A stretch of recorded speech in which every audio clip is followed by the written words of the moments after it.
ನಮಸ್ಕಾರ, ಇದು ಆರ್ಕಂದ ಸುದ್ದಿ. ನಾನು ಶ್ರೀಲಕ್ಷ್ಮಿ ಅಭಿಜಿತ್. ವೀಕ್ಷಕರೇ, ಡಿಕೆ ಶಿವಕುಮಾರ್ ಅವರು ಲೋಕಭವನಕ್ಕೆ ತೆರಳಿ ರಾಜ್ಯಪಾಲರನ್ನ ಭೇಟಿಯಾಗಿದ್ದಾರೆ. ರಾಜ್ಯಪಾಲರ ಉಪಸ್ಥಿತಿಯ ಬಗ್ಗೆ ಕೂಡ ತಿಳ್ಕೊಳ್ಬೇಕಾಗುತ್ತೆ. ಪ್ರಮಾಣ ವಚನ ದಿನಾಂಕವನ್ನು ನಿಗದಿ ಮಾಡೋದಕ್ಕಿಂತ ಮುಂಚೆ. ಹಾಗಾಗಿ ಇವತ್ತು ಲೋಕಭವನಕ್ಕೆ ತೆರಳಿ ರಾಜ್ಯಪಾಲರನ್ನ ಭೇಟಿಯಾಗಿ ಸೌಜನ್ಯದ ಭೇಟಿ ಮಾಡಿ ಮಾತುಕತೆ ನಡೆಸಿದ್ದಾರೆ.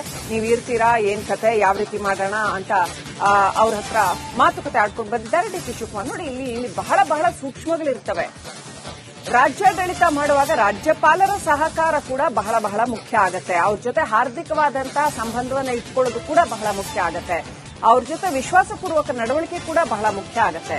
ಈಗ ಪ್ರಮಾಣ ವಚನ ಸ್ವೀಕಾರ ಸಮಾರಂಭದಿಂದಲೇ ಆ ಒಂದು ಸಂಬಂಧ ಆರಂಭ ಆಗತ್ತೆ. ಹಾಗಾಗಿ ಈಗ ರಾಜ್ಯಪಾಲರ ಹತ್ರ ತೆರಳಿ ಚರ್ಚೆ ಮಾಡ್ಕೊಂಡು ಬಂದಿದ್ದಾರೆ ಡಿಕೆ ಶಿವಕುಮಾರ್ ಅವರು. ಖುದ್ದಾಗಿ ಅಲ್ಲಿಗೆ ಯಾವುದೋ ಅಧಿಕಾರಿಗಳನ್ನು ಕಳಿಸಿಲ್ಲ, ಬದಲಾಗಿ ಅವರೇ ಖುದ್ದಾಗಿ ಹೋಗಿ, ಬೇರೆ ಯಾರನ್ನೂ ಕಳಿಸದೆ ಖುದ್ದಾಗಿ ಹೋಗಿ ಅವರೇ ಭೇಟಿ ಮಾಡಿ, ಡಿಕೆ ಸುರೇಶ್, ಡಿಕೆ ಶಿವಕುಮಾರ್ ಇಬ್ರು ಹೋಗಿ ರಾಜ್ಯಪಾಲರನ್ನ ಭೇಟಿಯಾಗಿ ಯಾವತ್ತು ನಾವು ಈ ಒಂದು ಪ್ರಮಾಣ ವಚನವನ್ನು ಇಟ್ಕೊಳ್ಬಹುದು, ನಿಮ್ಮ ಅವೈಲಬಿಲಿಟಿ ಏನಿದೆ, ಇದೆಲ್ಲ ಡಿಸ್ಕಸ್ ಮಾಡ್ಕೊಂಡು ಬಂದಿದ್ದಾರೆ.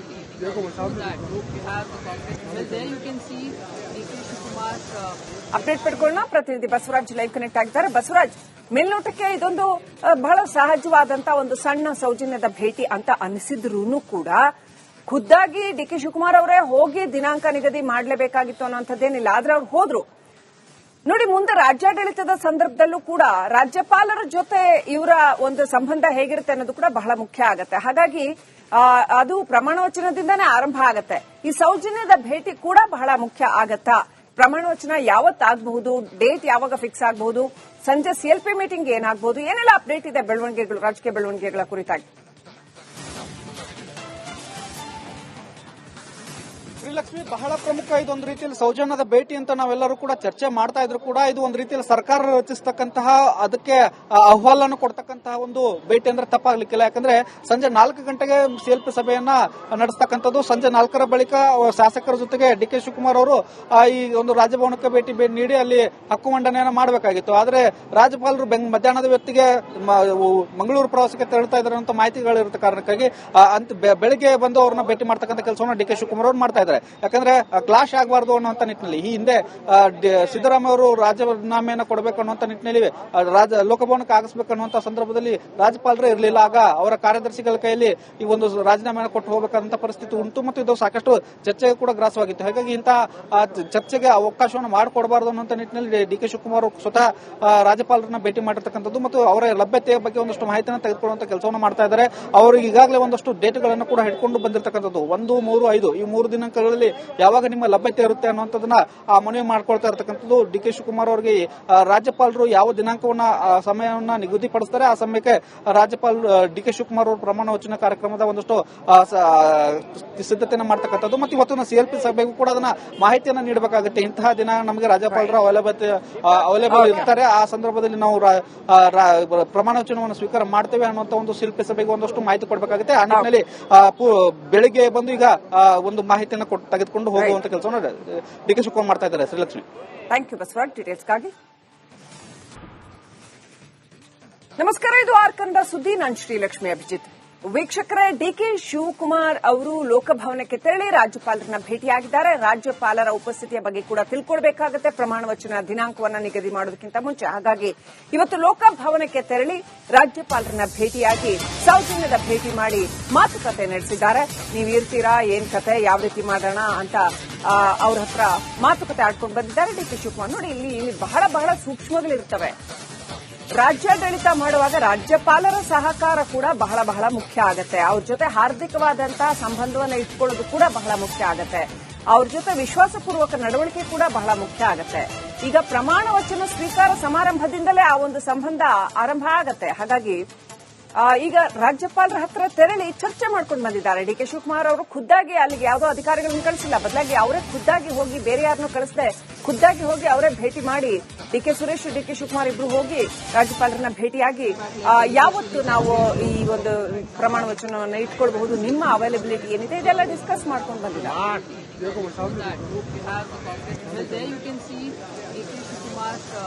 ಅಪ್ಡೇಟ್ ಪಡ್ಕೊಳ್ಳೋಣ. ಪ್ರತಿನಿಧಿ ಬಸವರಾಜ್ ಲೈವ್ ಕನೆಕ್ಟ್ ಆಗಿದ್ದಾರೆ. ಬಸವರಾಜ್, ಮೇಲ್ನೋಟಕ್ಕೆ ಇದೊಂದು ಬಹಳ ಸಹಜವಾದಂತಹ ಒಂದು ಸಣ್ಣ ಸೌಜನ್ಯದ ಭೇಟಿ ಅಂತ ಅನಿಸಿದ್ರೂ ಕೂಡ ಖುದ್ದಾಗಿ ಡಿಕೆ ಶಿವಕುಮಾರ್ ಅವರೇ ಹೋಗಿ ದಿನಾಂಕ ನಿಗದಿ ಮಾಡಲೇಬೇಕಾಗಿತ್ತು ಅನ್ನೋಂಥದ್ದೇನಿಲ್ಲ. ಆದ್ರೆ ಅವ್ರು ಹೋದ್ರು. ನೋಡಿ, ಮುಂದೆ ರಾಜ್ಯಾಡಳಿತದ ಸಂದರ್ಭದಲ್ಲೂ ಕೂಡ ರಾಜ್ಯಪಾಲರ ಜೊತೆ ಇವರ ಒಂದು ಸಂಬಂಧ ಹೇಗಿರುತ್ತೆ ಅನ್ನೋದು ಕೂಡ ಬಹಳ ಮುಖ್ಯ ಆಗತ್ತೆ. ಹಾಗಾಗಿ ಅದು ಪ್ರಮಾಣ ವಚನದಿಂದನೇ ಆರಂಭ ಆಗತ್ತೆ. ಈ ಸೌಜನ್ಯದ ಭೇಟಿ ಕೂಡ ಬಹಳ ಮುಖ್ಯ ಆಗತ್ತಾ? ಪ್ರಮಾಣ ವಚನ ಯಾವತ್ತಾಗಬಹುದು, ಡೇಟ್ ಯಾವಾಗ ಫಿಕ್ಸ್ ಆಗಬಹುದು, ಸಂಜೆ ಸಿಎಲ್ಪಿ ಮೀಟಿಂಗ್ ಏನಾಗಬಹುದು, ಏನೆಲ್ಲ ಅಪ್ಡೇಟ್ ಇದೆ ಬೆಳವಣಿಗೆಗಳು, ರಾಜಕೀಯ ಬೆಳವಣಿಗೆಗಳ ಕುರಿತಾಗಿ? ಶ್ರೀಲಕ್ಷ್ಮಿ, ಬಹಳ ಪ್ರಮುಖ ಇದೊಂದು ರೀತಿಯಲ್ಲಿ ಸೌಜನ್ಯದ ಭೇಟಿ ಅಂತ ನಾವೆಲ್ಲರೂ ಕೂಡ ಚರ್ಚೆ ಮಾಡ್ತಾ ಇದ್ರು ಕೂಡ ಇದು ಒಂದು ರೀತಿಯಲ್ಲಿ ಸರ್ಕಾರ ರಚಿಸತಕ್ಕಂತಹ ಅದಕ್ಕೆ ಅಹವಾಲನ್ನು ಕೊಡ್ತಕ್ಕಂತಹ ಒಂದು ಭೇಟಿ ಅಂದ್ರೆ ತಪ್ಪಾಗ್ಲಿಕ್ಕಿಲ್ಲ. ಯಾಕಂದ್ರೆ ಸಂಜೆ 4 ಗಂಟೆಗೆ ಸಿಎಲ್ಪಿ ಸಭೆಯನ್ನ ನಡೆಸ್ತಕ್ಕಂಥದ್ದು. ಸಂಜೆ 4ರ ಬಳಿಕ ಶಾಸಕರ ಜೊತೆಗೆ ಡಿ.ಕೆ. ಶಿವಕುಮಾರ್ ಅವರು ಈ ಒಂದು ರಾಜಭವನಕ್ಕೆ ಭೇಟಿ ನೀಡಿ ಅಲ್ಲಿ ಹಕ್ಕು ಮಂಡನೆಯನ್ನ ಮಾಡಬೇಕಾಗಿತ್ತು. ಆದ್ರೆ ರಾಜ್ಯಪಾಲರು ಮಧ್ಯಾಹ್ನದ ಹೊತ್ತಿಗೆ ಮಂಗಳೂರು ಪ್ರವಾಸಕ್ಕೆ ತೆರಳುತ್ತಾ ಇದ್ದಾರೆ ಅಂತ ಮಾಹಿತಿಗಳಿರುತ್ತೆ ಕಾರಣಕ್ಕಾಗಿ ಬೆಳಿಗ್ಗೆ ಬಂದು ಅವ್ರನ್ನ ಭೇಟಿ ಮಾಡ್ತಕ್ಕಂಥ ಕೆಲಸವನ್ನು ಡಿ.ಕೆ. ಶಿವಕುಮಾರ್ ಅವರು ಮಾಡ್ತಾ ಇದ್ದಾರೆ. ಯಾಕಂದ್ರೆ ಕ್ಲಾಶ್ ಆಗಬಾರದು ಅನ್ನುವಂತ ನಿಟ್ಟಿನಲ್ಲಿ ಈ ಹಿಂದೆ ಸಿದ್ದರಾಮಯ್ಯ ಅವರು ರಾಜೀನಾಮೆಯನ್ನು ಕೊಡಬೇಕು ಅನ್ನುವಂತ ನಿಟ್ಟಿನಲ್ಲಿ ಲೋಕಭವನಕ್ಕೆ ಆಗಿಸಬೇಕು ಅನ್ನುವಂತ ಸಂದರ್ಭದಲ್ಲಿ ರಾಜ್ಯಪಾಲರೇ ಇರಲಿಲ್ಲ. ಆಗ ಅವರ ಕಾರ್ಯದರ್ಶಿಗಳ ಕೈಯಲ್ಲಿ ಈ ಒಂದು ರಾಜೀನಾಮೆಯನ್ನು ಕೊಟ್ಟು ಹೋಗಬೇಕಾದಂತ ಪರಿಸ್ಥಿತಿ ಉಂಟು ಮತ್ತು ಇದು ಸಾಕಷ್ಟು ಚರ್ಚೆಗೆ ಕೂಡ ಗ್ರಾಸವಾಗಿತ್ತು. ಹಾಗಾಗಿ ಇಂತಹ ಚರ್ಚೆಗೆ ಅವಕಾಶವನ್ನು ಮಾಡಿಕೊಡಬಾರದು ಅನ್ನುವಂತ ನಿಟ್ಟಿನಲ್ಲಿ ಡಿ.ಕೆ. ಶಿವಕುಮಾರ್ ಅವರು ರಾಜ್ಯಪಾಲರನ್ನ ಭೇಟಿ ಮಾಡಿರ್ತಕ್ಕಂಥದ್ದು ಮತ್ತು ಅವರ ಲಭ್ಯತೆಯ ಬಗ್ಗೆ ಒಂದಷ್ಟು ಮಾಹಿತಿಯನ್ನು ತೆಗೆದುಕೊಳ್ಳುವಂತ ಕೆಲಸವನ್ನು ಮಾಡ್ತಾ ಇದ್ದಾರೆ.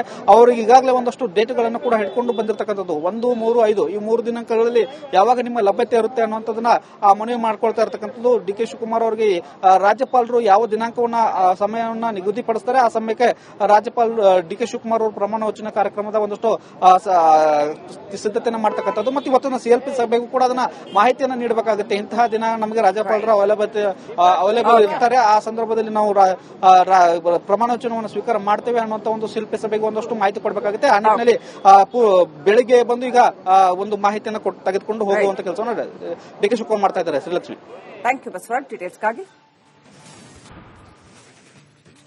ನಮಸ್ಕಾರ, ಇದು ಆರ್ ಕನ್ನಡ ಸುದ್ದಿ. ನಾನು ಶ್ರೀಲಕ್ಷ್ಮಿ ಅಭಿಜಿತ್.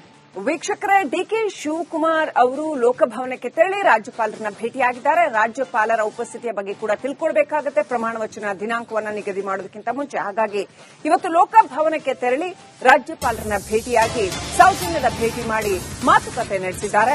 ನೀವು ಇರ್ತೀರಾ, ಏನ್ ಕತೆ, ಯಾವ ರೀತಿ ಮಾಡೋಣ ಅಂತ ಅವ್ರ ಹತ್ರ ಮಾತುಕತೆ ಆಡ್ಕೊಂಡು ಬಂದಿದ್ದಾರೆ ಡಿಕೆ ಶಿವಕುಮಾರ್. ನೋಡಿ, ಇಲ್ಲಿ ಬಹಳ ಬಹಳ ಸೂಕ್ಷ್ಮಗಳಿರ್ತವೆ. ರಾಜ್ಯಾಡಳಿತ ಮಾಡುವಾಗ ರಾಜ್ಯಪಾಲರ ಸಹಕಾರ ಕೂಡ ಬಹಳ ಬಹಳ ಮುಖ್ಯ ಆಗತ್ತೆ. ಅವ್ರ ಜೊತೆ ಹಾರ್ದಿಕವಾದಂತಹ ಸಂಬಂಧವನ್ನು ಇಟ್ಕೊಳ್ಳೋದು ಕೂಡ ಬಹಳ ಮುಖ್ಯ ಆಗತ್ತೆ. ಅವ್ರ ಜೊತೆ ವಿಶ್ವಾಸಪೂರ್ವಕ ನಡವಳಿಕೆ ಕೂಡ ಬಹಳ ಮುಖ್ಯ ಆಗತ್ತೆ. ಈಗ ಪ್ರಮಾಣ ವಚನ ಸ್ವೀಕಾರ ಸಮಾರಂಭದಿಂದಲೇ ಆ ಒಂದು ಸಂಬಂಧ ಆರಂಭ ಆಗತ್ತೆ. ಹಾಗಾಗಿ ಈಗ ರಾಜ್ಯಪಾಲರ ಹತ್ರ ತೆರಳಿ ಚರ್ಚೆ ಮಾಡ್ಕೊಂಡು ಬಂದಿದ್ದಾರೆ ಡಿಕೆ ಶಿವಕುಮಾರ್ ಅವರು. ಖುದ್ದಾಗಿ ಅಲ್ಲಿಗೆ ಯಾವುದೋ ಅಧಿಕಾರಿಗಳನ್ನು ಕಳಿಸಿಲ್ಲ, ಬದಲಾಗಿ ಅವರೇ ಖುದ್ದಾಗಿ ಹೋಗಿ ಬೇರೆ ಯಾರನ್ನೂ ಕಳಿಸದೆ ಖುದ್ದಾಗಿ